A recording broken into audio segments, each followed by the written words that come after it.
नमस्कार viewers and happy Navratra to all of you. आज मैंने मक्खन बनाया तो मेरे दिमाग में आया कि बिगिनर्स को तो मक्खन प्रोसेस भी थोड़ा कम ही समझ आता होगा, इसलिए मुझे एक एक चीज़ को बारीकी से ये भी शेयर करना चाहिए सबके साथ कि मैंने किस तरह से मक्खन और घी बनाना सीखा था और मैं आज आपके साथ शेयर कर रही हूँ। मलाई आजकल ना ही तो कोई दूध में खाता है और ना ही दही में, बच्चे तो बिल्कुल भी नहीं खाते हैं और बड़े डर के मारे नहीं खाते हैं कहीं हमारा कोलेस्ट्रॉल नहीं बढ़ जाए ऐसा वैसा। तो ज़्यादातर हम गृहिणियाँ यही करते हैं कि दूध दही की मलाई है वो इकट्ठा कर लेते हैं और 7वें दिन 5-7 दिन बाद जब भी हमें लगे कि भिगो लेना चाहिए, उसका मक्खन बना लेना चाहिए, तो हम उसको इस तरह से किसी ब्लेंडर की सहायता से या मिक्सी में कई तरीके से लोग बाग जो बनाते हैं मक्खन और घी। मैं इस तरीके से मैंने सारी मलाई डाल ली और उसमें लगभग 1.5 जग मैंने पानी डाला है। 7 दिन की मलाई मेरे पास थी। ब्लेंडर से थोड़ी देर ज़्यादा जब तक गाढ़ी होती है मलाई हम इस तरह से हिला लेंगे और बीच बीच में ब्लेंडर को स्विच से ऑन करके चला लेंगे। तो मैं बीच बीच में ब्लेंडर चला रही हूँ और बीच बीच में ब्लेंडर से ऐसे ही उसको दही को हिला रही हूँ। ये देखिए थोड़ा ऊपर बिल्कुल अब गाढ़ा हो गया है, पहले पानी और मलाई अलग ही दिख रहे थे, ये दाने दाने से भी दिखने लग गए हैं। इसका मतलब अब जल्दी ही मक्खन तैयार हो जाएगा। मक्खन में हार्डली 5 मिनट लगते हैं। बस इसमें ध्यान रखने की यही बात होती है कि ज़्यादा सर्दी के दिन हैं तो हमें गर्म पानी डालना है और गर्मियों के दिन में हमें चिल्ड पानी डालना है। ये देखिए दानेदार। और अभी जो मौसम है नॉर्मल, ना ज़्यादा गर्मी ना ज़्यादा सर्दी, तो हमें नॉर्मल ही पानी इस्तेमाल में लेना है। बस इसका टेम्परेचर ध्यान रखना है, फिर कोई भी दिक्कत नहीं होगी। कोई भी इसको बिगिनर भी इजीली ऐसे तैयार कर सकता है। अब एक बात और शेयर करना चाहूँगी कि कुछ लोग दूध की मलाई इकट्ठा करते हैं, जबकि दही की मलाई हमें ज़्यादा सेहतमंद होती है, वही इकट्ठा करना चाहिए।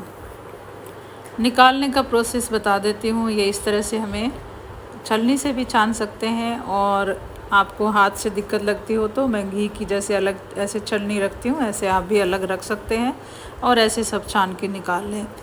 और अगर हाथ से निकालना है तो हाथ को अच्छे से साफ़ करके, उसमें रिंग्स वगैरह भी नहीं हो और बिल्कुल अच्छे से साफ़ हाथ से हम हाथ से भी निकाल सकते हैं। तो मैं बता रही थी कि दही की मलाई हमें निकालनी चाहिए, क्योंकि दूध की मलाई को लंबे समय तक स्टोर करते हैं तो वो ख़राब हो सकती है और इससे बना घी टॉक्सिक घी माना जाता है। जबकि दही वाली मलाई है वो फर्मेंटेड से बनती है, तो इसमें प्रोबायोटिक्स और ब्यूटेरिक एसिड जैसे फ़ायदेमंद तत्व होते हैं जो पाचन में सहायक होते हैं और सूजन रोधी गुण रखते हैं। तो ये ज़्यादा बेहतर है कि हम दही की मलाई का इकट्ठा करें और उसका ही घी निकालें। रोज़ाना दही में जो मलाई सहित है उसको ही हम जमा दें और सुबह मोटी परत ऊपर आ जाती है थोड़ी सी देर फ्रिज में रखते ही। ये देखिए मैं आपको हाथ से निकाल के भी ऐसे दिखा रही हूँ। इस तरह से हम हाथ से निकालेंगे तो भी छाछ नीचे रह जाएगी और इस तरह से हाथ में भी आ जाएगा। आपको जो सूटेबल लगे, जिसमें सहूलियत लगे, हम वैसे ही मक्खन निकाल सकते हैं। कोई ख़ास दिक्कत इसमें होने वाली नहीं है और मक्खन इतना स्वादिष्ट लगता है खाने में। ब्रेड के साथ खाएं, गरम गरम चपाती पे खाएं। एक रोटी खाने वाला 2 रोटी खा जाएगा मक्खन देख के। और फ्रेश मक्खन रख लेती हूँ मैं कुछ तो, क्योंकि 1-2 दिन फ्रेश होता है तो अच्छा लगता है। और जो ये देखिए मैंने थोड़ा रख लिया है जो ताज़ा खाना है, और इसके अलावा जो मक्खन है उसका हम घी बना लेंगे। ये छाछ तो ज़्यादा इस्तेमाल करने वाली नहीं रहती है, कोई पौधों वगैरह में डाल सकते हैं। ये देखिए मैंने कुछ खाने के लिए रख लिया और कुछ ये इस तरह से गरम करने के लिए रख दिया है। इसमें भी 5-7 मिनट लगेंगी। पहले मलाई ज़्यादा थी, अब कम हो गई, अब और कम हो गई। इस तरीके से वो जो छाछ है वो ऐसे धीरे धीरे जल जाएगी, लेकिन बीच बीच में हमें हिलाते रहना है, ऐसा नहीं हो कि नीचे लग जाए। अब तैयार हो गया है तो छलनी से ऐसे घी को हम ज़्यादा घी है उसको तो इसमें छान लेंगे। नीचे छाछ है वो अंदर नहीं आनी चाहिए, इस बात का ध्यान रखना चाहिए।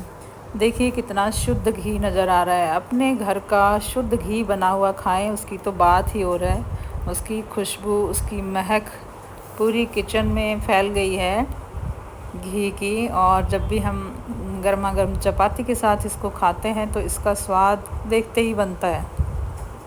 मार्केट के घी में हम कुछ भी मिठाई कुछ बनाते हैं, बिल्कुल महक नहीं आती है, लेकिन इसकी खुशबू बहुत ही सुंदर सी, अच्छी सी, लुभावनी सी चारों तरफ फैल जाती है कि आज कुछ अच्छा सा बन रहा है। देखो इसकी प्योरिटी देख सकते हो आप, बाज़ार में तो मिलता भी नहीं है, ऑयली सा मिलता है, जैसे मिक्स मिलावट भी बहुत हो रखी है। तो हमें कोशिश यही करनी चाहिए कि हम घर पे तैयार कर सकते हैं, दूध तो सभी लेते ही हैं। देखिए आज हमने नाश्ते में इस तरह से ब्रेड के साथ, बचपन की याद आ गई थी मुझे कि ब्रेड के साथ चपाती पे भी मक्खन लगा के इस तरह से खा लेते थे। और हमें शौक़ है, आप ब्रेड के साथ मीठा लगा के खा सकते हैं, जैसे हम बूरा खा रहे हैं, या ब्रेड पे मक्खन के बाद आप सैंडविच बना सकते हैं, खीरा टमाटर लगा के, प्याज लगा के, कैसे भी एंजॉय करें मक्खन के साथ। इस तरह से सैंडविच बने हुए हों तो उसका एक अलग ही स्वाद निकल के आता है। मक्खन को हम केक पे ड्रेसिंग में भी काम में ले सकते हैं, बाहर की क्रीम की बजाय इसका ज़्यादा से ज़्यादा उपयोग करेंगे तो ये बहुत ही एक हेल्दी सा है। और ये देखिए मैं आपको रोटी पे भी दिखाती हूँ, मक्खन खाने में भी गर्मा गर्म चपाती पे क्या मज़ेदार लग रहा है, बिल्कुल भूख लग गई है। आप इस तरीके से तैयार करके अपना एंजॉय कीजिए मक्खन और मक्खन से घी। वीडियो कैसी लगी बताइएगा। Thank you.